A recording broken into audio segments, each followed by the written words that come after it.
Hey there guys, Raymond here, also known as Ray Vision, and check it out, today we are going to be playing some Forza Motorsport 6.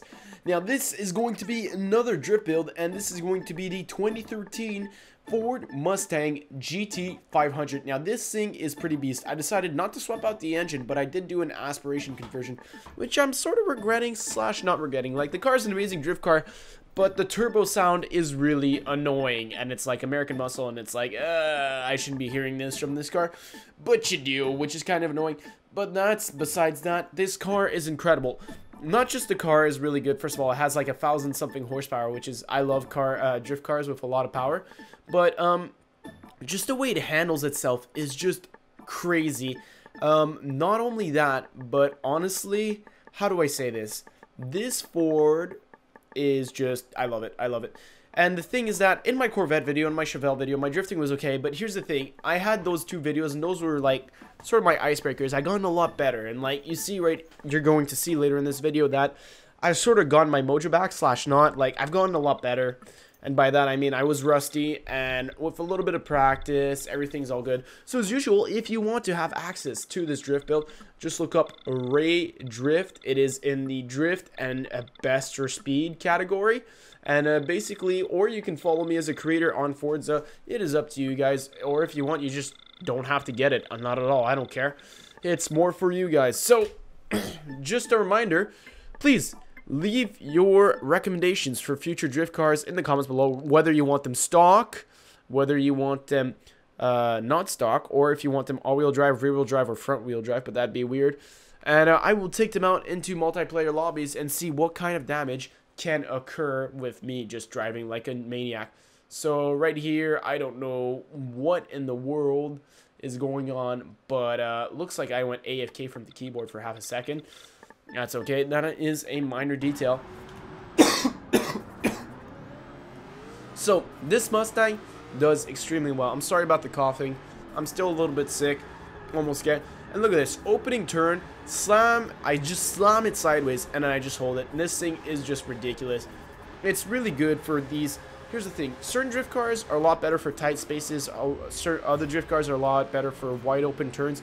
It's conditional. And that's the good thing about having multiple tuned cars on your accounts like that. Let's say it's a narrow track. You're not going to want a car with 1,000 horsepower like this one.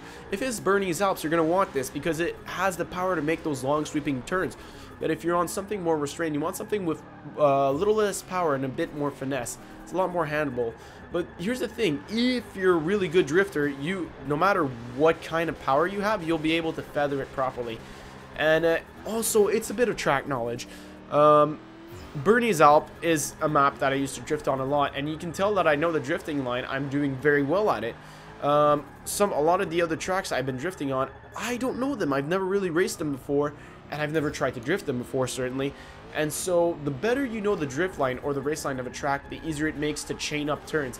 If you don't know that, you don't know what to expect coming around a corner. You don't know how to chain up all the turns. If you do know what to expect, you know what gear to take, you know what angle to come in at, you know what angle to exit, everything to maximize those points. So that's really a key feature. So right here, I did an over 40,000 lap, which is pretty good, but I've done over 40,000 laps or maybe even over 50,000 laps in Forza 5. So I'm definitely getting some of the rust off, but I'm just not there yet.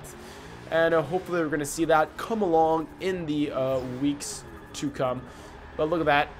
This is just skipping to later in the game, and I am just crushing it. This car is incredible. I'm at 144,000 points over 4 laps so far, and that's 149. Now, depending on whether or not I mess this turn up, which I can't remember if I do, that might just be amazingly good or amazingly bad.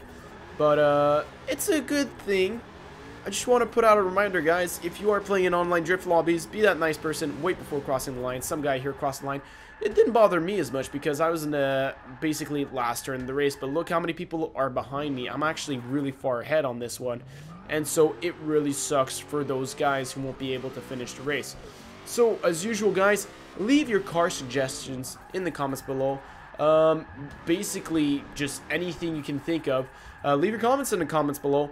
Hope you all enjoyed, and I will see you all in the next one.